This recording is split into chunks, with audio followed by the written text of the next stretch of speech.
Hi hello ನಮಸ್ಕಾರ.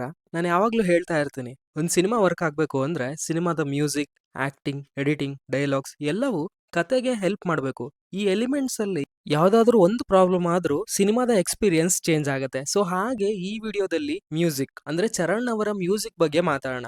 So ಅದಕ್ಕಿಂತ ಮುಂಚೆ ವಿಡಿಯೋಗೆ ಲೈಕ್ ಮಾಡಿದ್ರೆ ರೀಚ್ ಆಗೋದಕ್ಕೆ ತುಂಬಾನೇ ಹೆಲ್ಪ್ ಆಗುತ್ತೆ. ಈ ವಿಡಿಯೋನ ಎರಡು ಪಾರ್ಟ್ ಆಗಿ ಡಿವೈಡ್ ಮಾಡೋಣ. ಹೇಳ್ತಿರೋ ವಿಷಯ ಈಸಿಯಾಗಿ ಕನ್ವೆ ಆಗತ್ತೆ. ಹಾಗಾಗಿ so part one, first point.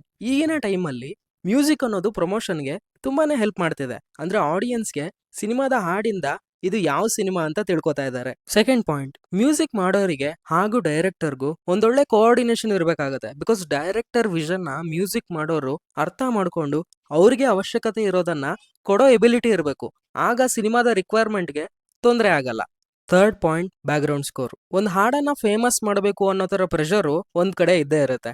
Background score ಕತೆನ elevate ಮಾಡೋದಕ್ಕೆ ಆಗ್ಲಿ, ಎಂಗೇಜಿಂಗ್ ಆಗಿ ಇಡೋದಕ್ಕೆ ಆಗ್ಲಿ ತುಂಬಾ ಇಂಪಾರ್ಟೆಂಟ್ ಆಗುತ್ತೆ. ಅದನ್ನ ಕೂಡ ಕರೆಕ್ಟ್ ಆಗಿ ಹ್ಯಾಂಡಲ್ ಮಾಡಬೇಕು. Fourth point, variety. ಅಂದ್ರೆ ಏನೋ ಒಂದು ಫ್ರೆಶ್ನೆಸ್ ಇರಬೇಕು ಮ್ಯೂಸಿಕ್ ಅಲ್ಲಿ. ಅಂದ್ರೆ ಈ ಮ್ಯೂಸಿಕ್ ಡೈರೆಕ್ಟರ್ ಇಂದ ಡಿಫ್ರೆಂಟ್ ಆಗಿ ಏನಾದ್ರೂ ನಾವು ಎಕ್ಸ್ಪೆಕ್ಟ್ ಮಾಡ್ಬೋದು ಅನ್ನೋ ಹೋಪ್ ಇರಬೇಕು. Fifth point, connect with the audience. ಅಂದ್ರೆ ಮಾಡೋ ಸಾಂಗ್ಗಳಲ್ಲಿ ಒಂದು ಸೆಟ್ ಆಫ್ ಆಡಿಯನ್ಸ್ಗೆ ಇಷ್ಟ ಆಗೋ ತರ ಇರಬೇಕು. ಅಂದ್ರೆ ಆಲ್ಮೋಸ್ಟ್ ಕ್ಲಾರಿಟಿ ಇರಬೇಕು. ಈ ಪಾಯಿಂಟ್ ಬಗ್ಗೆ ಸರಿಯಾಗಿ ಕನ್ವೆ ಆಗಿಲ್ಲ, second part of the video ಅಲ್ಲಿ ಕರೆಕ್ಟ್ ಆಗಿ ಕನ್ವೆ ಆಗುತ್ತೆ. ಈ ವಿಡಿಯೋದ ಕಂಟೆಂಟ್ ನ 2 days ಬ್ಯಾಕೆ ಬರಿಬೇಕಾಗಿತ್ತು. ಬಟ್ ಎಷ್ಟೊಂದು ಪಾಯಿಂಟ್ಸ್ ಇದಾವೆ, ಹೆಂಗ್ ಕನ್ವೆ ಮಾಡಬೇಕು ಐಡಿಯಾ ಸಿಗ್ತಿರ್ಲಿಲ್ಲ. ಬಟ್ ಈಗ ಆ ಪ್ರಾಬ್ಲಮ್ ಇಲ್ಲ. ಅದಕ್ಕೆ ವಿಡಿಯೋನ ಎರಡು ಪಾರ್ಟ್ ಆಗಿ ಡಿವೈಡ್ ಮಾಡಿದೆ. ನನಗೆ ಅನ್ಸಿರೋದನ್ನ ಹೇಳ್ತಾ ಹೋಗ್ತೀನಿ. ಇಷ್ಟೆಲ್ಲ ಪಾಯಿಂಟ್ಸ್ ಬಗ್ಗೆ ಮಾತಾಡಿದ್ವಿ. ಆ ಎಲ್ಲಾ ಪಾಯಿಂಟ್ಸ್ ಅಲ್ಲೂ ಚರಣ್ ರಾಜ್ ಅವರು ಬೆಸ್ಟ್ ಇದ್ದಾರೆ. ಫಸ್ಟ್ ಪಾಯಿಂಟ್, ಬ್ಯಾಂಗಲ್ ಬಂಗಾರಿ ಸಾಂಗ್ ಇರ್ಬೋದು, ಮಳೆ ಮಳೆಯ ಸಾಂಗ್, ಭೀಮಾ ಸಿನಿಮಾದಲ್ಲಿ ಬ್ಯಾಡ್ ಬಾಯ್ಸ್ ಸಾಂಗ್ ಇರ್ಬೋದು, ಸಪ್ತ ಸಾಗರದ ಆಚೆ ಎಲ್ಲೋ ಫಿಲ್ಮ್ ಅಲ್ಲಿ ಟೈಟಲ್ ಟ್ರ್ಯಾಕ್ ಇರ್ಬೋದು. ಸೊ ಹೀಗೆ ಸಿನಿಮಾದ ಒಂದು ಟ್ರ್ಯಾಕ್ ಸಿನಿಮಾದ ರಿಲೀಸ್ಗೂ ಮುಂಚೆ ತುಂಬಾ ರೀಚ್ ಆಗಿರತ್ತೆ. ಅದು one R the other way ಸಿನಿಮಾಗೆ ಹೆಲ್ಪ್ ಮಾಡುತ್ತೆ. ಸೆಕೆಂಡ್ ಪಾಯಿಂಟ್, ಡೈರೆಕ್ಟರ್ ಜೊತೆ ಪ್ರಾಪರ್ ಕೋಆರ್ಡಿನೇಷನ್ ಇರಬೇಕು.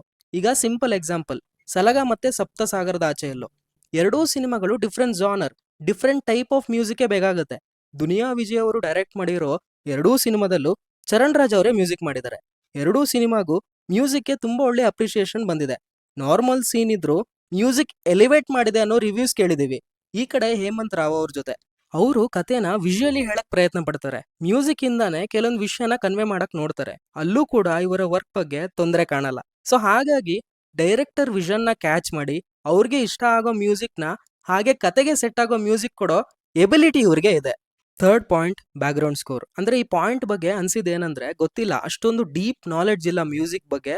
But still big budget films ಅಲ್ಲಿ ಬರೋ ಮ್ಯೂಸಿಕ್ಗೂ ಇವರು ಮಾಸ್ ಸೀನ್ಸ್ ಅಲ್ಲಿ ಕೊಟ್ಟಿರೋ ಮ್ಯೂಸಿಕ್ಗೂ ಡಿಫ್ರೆನ್ಸ್ ಇದೆ. ಅಂದ್ರೆ ಯೂನಿಕ್ನೆಸ್ ಇದೆ. ಇವರ approach towards elevation scenes or mass scenes is different.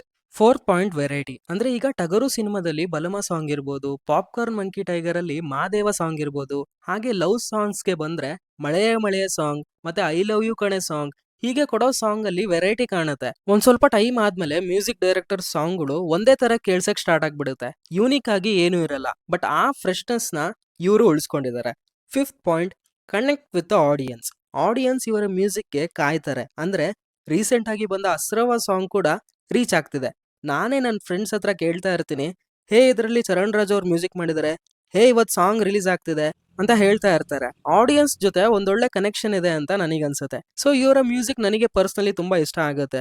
ವಿಡಿಯೋದ ಕಂಟೆಂಟ್ ನ ಪ್ರಾಪರ್ ಆಗಿ ಕನ್ವೆ ಮಾಡೋದಕ್ಕೆ ಟ್ರೈ ಮಾಡಿದ್ದೀನಿ. ಇಷ್ಟ ಆದ್ರೆ ಸಬ್ಸ್ಕ್ರೈಬ್ ಮಾಡ್ಕೊಂಡು ಸಪೋರ್ಟ್ ಮಾಡಿ, ಲೈಕ್ ಮಾಡಿ, ರೀಚ್ ಆಗೋದಕ್ಕೆ ತುಂಬಾನೇ ಹೆಲ್ಪ್ ಆಗುತ್ತೆ. ಮತ್ತೆ ಯೂನಿಕ್ ಕಾಂಟೆಂಟ್ ಜೊತೆ ಸಿಗ್ತೀವಿ. ಅಲ್ಲಿವರೆಗೂ filmy stuff by Nehal channel ಕಡೆಯಿಂದ ಬೈ ಬೈ.